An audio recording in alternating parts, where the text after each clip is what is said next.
દીકરીઓના પ્રેમ લગ્ન મુદ્દે વ્યક્ત થઈ છે ચિંતા। એસપીજી અધ્યક્ષ લાલજી પટેલે પણ કર્યું છે સમર્થન। હું આરપી પટેલના નિવેદનનું સમર્થન કરું છું। અસામાજિક તત્વો લવ મેરેજ કરી ભગાડી જાય છે। કોલેજમાં પણ અસામાજિક તત્વો સક્રિય હોય છે। ઘરમાં બાળકો માટે વાતાવરણ સુધારવું પડશે।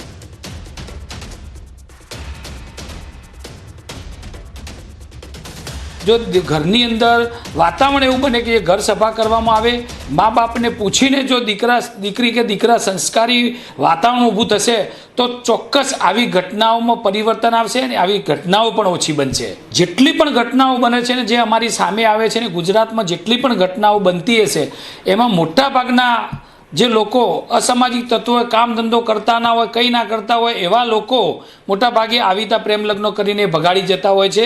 कारण के दीकरीओ ज्यारे स्कूल के कॉलेज में जती होय छे तो एवी दीकरीओने आ लोको सामेथी असामाजिक तत्वो फसावे छे अने फसावीने लग्न करवा वाळानी संख्या आवी मोटा भागे होय छे। तो एमां जो कड़क कायदो आवे तो चोक्कस जे लोको खोटी रीते लग्न करता होय छे एमां पण परिणामों सुधारो आवी शके एम छे। દીકરીઓના પ્રેમ લગ્ન મુદ્દે ફરી વ્યક્ત થઈ છે ચિંતા। વિશ્વ ઉમિયા ફાઉન્ડેશનના પ્રમુખે ચિંતા વ્યક્ત કરતા નિવેદન આપ્યું કે છેલ્લા વર્ષોથી એક વાત અનુભવી છે કે દીકરીઓ ભાગીને લગ્ન કરે છે। દીકરીઓ ભાગી જવા પાછળ માતા પિતા પણ જવાબદાર છે તેવું આરપી પટેલનું નિવેદન। યોગ્ય વાતાવરણ ઘરમાં ન મળતા આવી ઘટના બને છે। ઘરમાં માહોલ એવો બનાવો કે દીકરી ઘરમાં વાત કરે। દરેક ઘરમાં ઘર સભા થવી જોઈએ જેથી આ પ્રશ્નો પર થઈ શકે ચર્ચા। આરપી પટેલના નિવેદનમાં તેઓએ વાત ઉમેરતા કહ્યું કે જ્યાં ભાગીને દીકરીઓ જાય છે તે સામેના વ્યક્તિ કોઈ કામ ધંધો કરતા નથી અને તેઓ લુખ્ખા તત્વો હોય છે। અસામાજિક તત્વો દીકરીઓને ફસાવાના કામો કરે છે। એક સમાજમાંથી બીજા સમાજમાં જતી બોલિવૂડની મૂવીઓથી અને લવ સ્ટોરીથી પ્રેરણા લેવાય છે। હાલના સંજોગોમાં ચિંતા અને ચિંતનનો વિષય છે। આ પ્રકારના કિસ્સા દરેક પ્રકારના પરિવારમાં બને છે। દીકરીઓને મા બાપ યોગ્ય સમય નથી આપી શકતા જેના કારણે પણ આવા બનાવો બને છે। આ પરિસ્થિતિનો ઉકેલ જ્યારે કાયદાકીય આવે ત્યારે બરાબર, પરંતુ સભા થકી મા બાપે સંતાન સાથે સંવાદ કરવો જોઈએ। મા બાપની સંમતિ સિવાય દીકરીઓ ભાગીને અન્ય સમાજની અંદર લગ્ન કરવા માટે પ્રેરાય છે અને એવા કિસ્સાઓ દિવસે દિવસે વધતા જાય છે। ત્યારે આ બાબતે કેટલોક અભ્યાસ કર્યો ત્યારે જાણવા મળ્યું કે આ પ્રકારના કિસ્સાઓ કેમ બને છે। મોટાભાગના કિસ્સાઓમાં એક વસ્તુ ધ્યાનમાં આવી છે કે જનરલી દીકરીઓ ભાગીને જ્યાં જાય છે ત્યાં આગળ બને ત્યાં સુધી એ જે સામેના પાત્રો હોય છે એ કોઈપણ પ્રકારની કામગીરી કરતા નથી, પ્રવૃત્તિ કરતા નથી, ધંધો રોજગાર હોતો નથી ને માત્ર એક લુખ્ખા તત્વોની માફક ફરતા હોય એવા તત્વોના દ્વારે આ પ્રકારની દીકરીઓ તેમના લપેટમાં આવતી હોય છે। એનું કારણ એક એ પણ છે કે એમની પાસે ફૂલ સમય હોય છે। જ્યારે જે તે સમાજના દીકરાઓ પોતાની કારકિર્દીને લઈને ખૂબ બિઝી પણ હોય છે અને પોતાની કારકિર્દીને લઈને એ પોતાનો પૂરતો સમય એવા કોઈ પોતાના લગ્નેતર સંબંધમાં આપી શકતા નથી।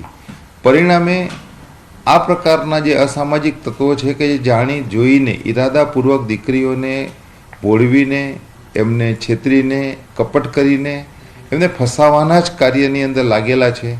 એવા યુવકોના સંપર્કમાં એકવાર દીકરી આવી જાય છે, ધીમે ધીમે એમની સાથેનો સંપર્ક વધારે છે અને ત્યાર પછી મોબાઈલ ઉપર સોશિયલ મીડિયાના પ્લેટફોર્મ ઇન્સ્ટાગ્રામ હોય, ફેસબુક હોય કે અન્ય પ્લેટફોર્મ પર એની સાથે એની લાગણીઓને ઉશ્કેરવાનું કાર્ય કરે છે અને ધીમે ધીમે સારી રેસ્ટોરન્ટમાં લઈ જવા, ત્યાર પછી એની લાગણીઓને ઉશ્કેરવી, આ બધા કાર્યોથી એને એવું એક રિયલાઇઝ કરાવે છે કે એના માટે એ જ ભગવાન છે।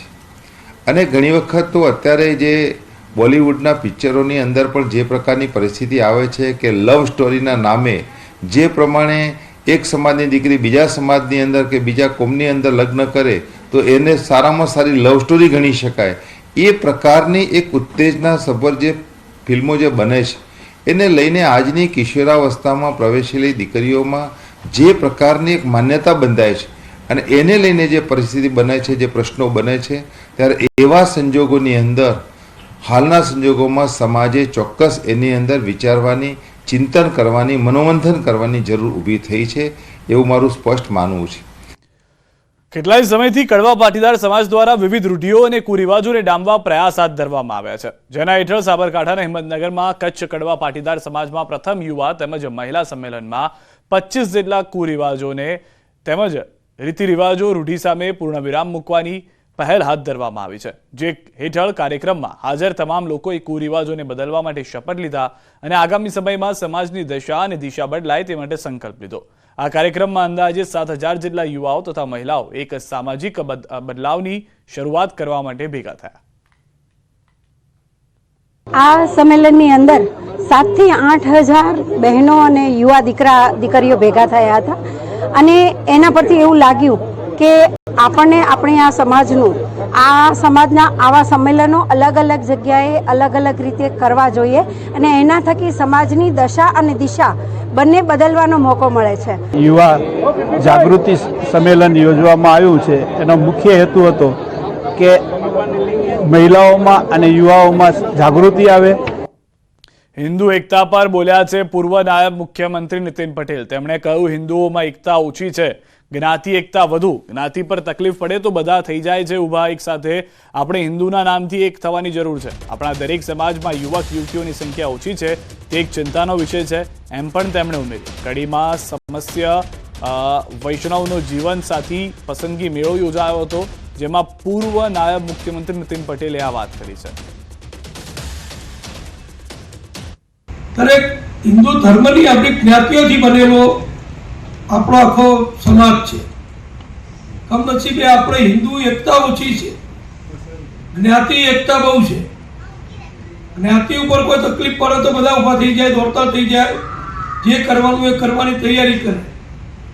પણ આપણા ધર્મ ઉપર, આપણી સંસ્કૃતિ ઉપર, આપણા દેશ ઉપર કોઈ આપત્તિ આવે, કોઈ જરૂરિયાત ઊભી થાય તો આપણે બધા એમ વિચારીએ કે તો કરનારા કરશે, એમાં મારે ક્યાં કરવાનું છે. આ તરફ સાબરકાંઠા જિલ્લામાં અનોખા લગ્ન જોવા મળ્યા. વિજયનગર તાલુકાના નવા ગામમાં 75 વર્ષના દાદા અને 73 વર્ષની બાના લગ્ન ધામધૂમથી યોજાયા. દંપતીના દીકરા દીકરી અને પુત્ર પૌત્ર સહિત 18 સભ્યો લગ્નમાં મન મૂકીને નાચ્યા. નગજીભાઈ રોજડ અને તેમની પત્ની અત્યાર સુધી લિવ ઇન રિલેશનશીપમાં રહેતા હતા.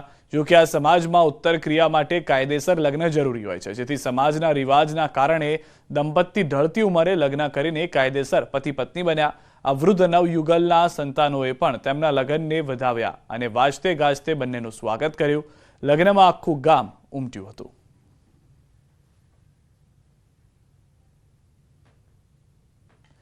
સાબરકાંઠા જિલ્લાના વિસ્તારમાં આટલી ઉંમરે લગ્ન કરવા કોઈ નવાઈની વાત નથી. ગરાસિયા સમાજમાં આ ઉંમરે લગ્ન કરવા એ સહજ વાત છે. સમાજના રિવાજો મુજબ વિધિવત રીતે લગ્ન કર્યા ન હોય અને આવા દંપતીમાંથી જ્યારે કોઈ એકનું અવસાન થાય ત્યારે મરણોત્તર વિધિ થતી નથી.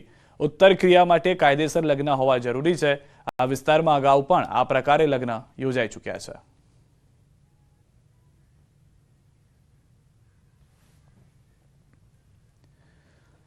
અમદાવાદથી સમાચાર. નારણપુરામાં જીએસસી બેંક ખાતે મહાનગરપાલિકા સદસ્ય કાર્યશાળા તાલીમનું આયોજન કરવામાં આવ્યું. પ્રશિક્ષણ વર્ગના ઉદ્ઘાટન સત્રમાં મુખ્યમંત્રી ભૂપેન્દ્રભાઈ પટેલ ઉપસ્થિત રહ્યા. મુખ્યમંત્રીએ માર્ગદર્શન આપ્યું. મહાનગરપાલિકાના કાઉન્સિલરો માટે 18 અને 19 ડિસેમ્બરના રોજ 2 દિવસીય પ્રશિક્ષણ વર્ગ યોજાશે. પ્રથમ સત્રમાં મહાનગરપાલિકાના અધ્યક્ષ અને ધારાસભ્ય અમિત શાહ, પ્રભારી સંજય પટેલ સહિતના આગેવાનો ઉપસ્થિત રહ્યા. સોશિયલ મીડિયા, કોર્પોરેટર, એની કાર્યપદ્ધતિ અને હક્કોને ફરજો, આવા વિષયોને લઈને આ અભ્યાસ વર્ગ યોજાયો છે.